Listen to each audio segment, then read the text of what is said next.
Bonjour à tous, mes chers amis de Yerushalayim, pour continuer le commentaire de la Megillah d'Esther. Donc, on s'était arrêté au moment où le roi Assuérus voulait connaître la sentence que prévoyait la loi pour sa femme, pour la reine Vashti, et les sages d'Israël, la tribu de Issachar, a décliné parce que sinon ils auraient été pris entre deux feux. C'est pour ça qu'ils ont conseillé d'aller voir les sages de Ammon et Moab. Évidemment qu'il y avait aussi, de manière sous-jacente, une raison pourquoi Ammon et Moab, parce que rappelons-le, comme c'est écrit dans la paracha de Vayera, que les deux, Ammon et Moab, étaient nés justement d'une relation incestueuse avec Lot, et parce que justement ils s'étaient enivrés. Donc en quelque sorte, ils étaient en train de lui faire le reproche, si tu es arrivé à cette situation, c'est parce que si tu n'avais pas abusé du vin, tu n'aurais jamais fait une demande aussi ridicule. Alors la suite, il va donc après suivre le conseil des sages d'Israël et il va consulter ses proches, comme c'est rapporté dans le verset 14, qui sont ces sept conseillers, ces sept princes, Karshena, Shetar, Admata, Tarshish, Meres, Marsena et Memuchan. Sept princes, dit la Torah, dit la Megillah, pardon, de Perse et de Mède, qui voyaient la face du roi et siégeaient au premier rang dans le royaume.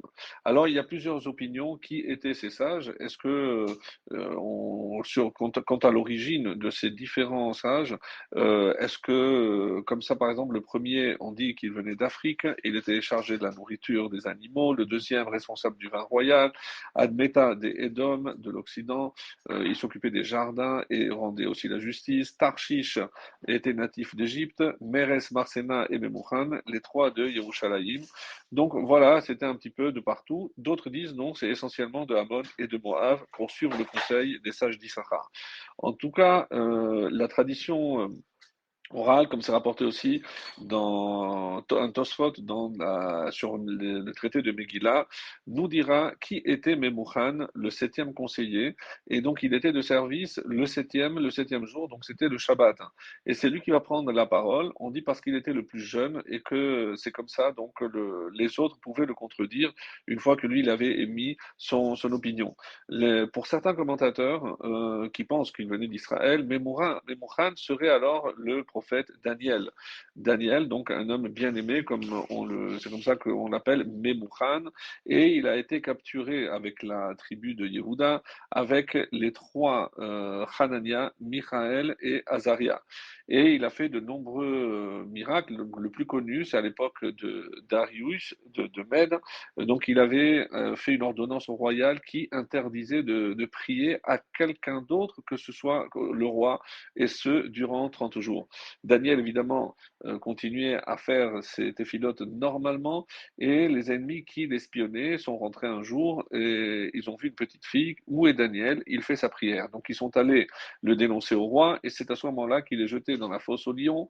Et Hachem a fait un miracle, comme ça c'est rapporté dans la tradition orale. Il a envoyé le prophète Habakkuk pour nourrir les lions à l'intérieur de la fosse, et ce sans toucher au sceau de l'ouverture pour ne pas que on soupçonne quoi que ce soit. Le lendemain, Daniel était bien vivant, et le roi, en voyant cela, ce sont les ennemis de Daniel qui ont été jetés et dévorés par les lions. Et c'est pour ça qu'on dit que le nom de Memuchan, il était déjà préparé et destiné à accomplir des merveilles. Alors, donc, c'est lui qui va prendre la parole, d'après cette opinion, et il dira, puisque Hachem m'a sauvé, donc c'est que il faut condamner la reine Vashti, c'est ce qu'il va prendre comme décision, alors que il va au-delà, outrepasser un petit peu la question qu'on vient à poser, et il va aussi exiger que tout homme soit maître dans sa maison. Selon les Midrashim, c'est parce qu'il avait épousé une femme, une Perse, qui était plus riche que lui et il ne s'entendait pas très bien avec elle. Et c'est pour ça c'est elle qui le commandait en quelque sorte et refusait de parler une autre langue que le parsi. Donc Daniel s'est dit que c'était le moment opportun pour profiter et remettre les pendules à l'heure. Alors, beaucoup de commentaires se posent la question, mais comment Daniel, qui a eu le roi Hakodesh, un prophète, a épousé une femme perse? Alors, évidemment, on dit qu'elle était convertie, mais pourquoi il n'a pas épousé une fille d'Israël? Alors, Certains pensent que c'est parce que c'était peut-être une femme, une belle prisonnière, comme c'est marqué, mais c'est pas le cas. Ou alors, ils avaient également des raisons diplomatiques, on va dire, mais ce n'est pas le cas.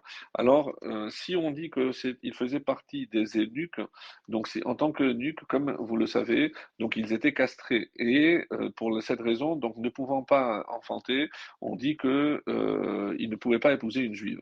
C'est à ce moment-là, donc, la seule solution, c'est d'épouser une non-juive en la convertissant.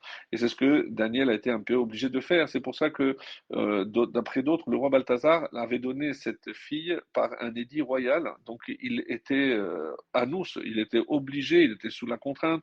Et c'est pour ça qu'on ne peut pas considérer que c'était un péché. Quoi qu'il en soit, on voit qu'il a profité de cette occasion pour régler, on va dire, ses propres comptes.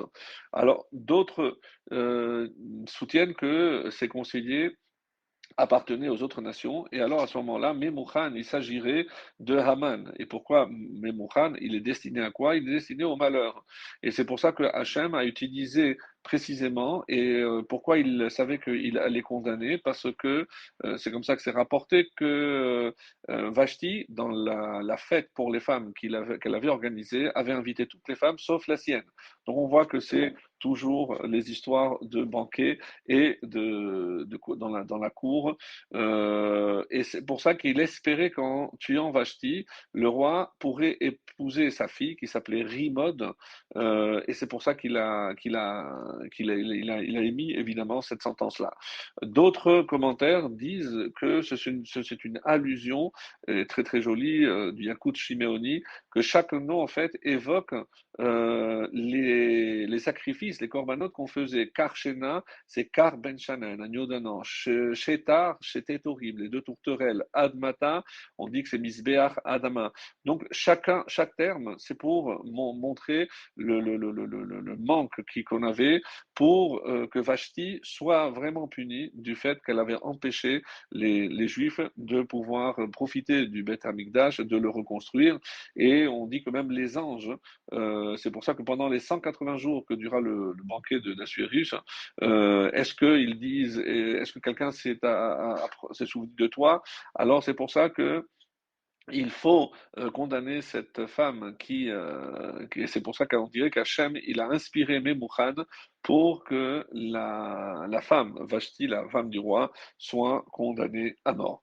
Donc on verra par la suite, si Dieu veut, que s'est-il passé vraiment dans ce cas-là, puisque le roi, dans son fort intérieur, espérait qu'ils allaient quand même sauver en prétestant que, en cherchant des excuses et pour que la femme Vashti, donc sa femme, ne soit pas condamnée à mort en prétextant que c'était pas sa coutume à elle, que c'était pas lui qui avait donné l'ordre. Donc il y avait beaucoup d'arguments. Il espérait en son fer intérieur qu'il y ait toujours des circonstances atténuantes pour la sauver, et on verra que Hachem avait prévu autrement, et ce ne sera pas le cas.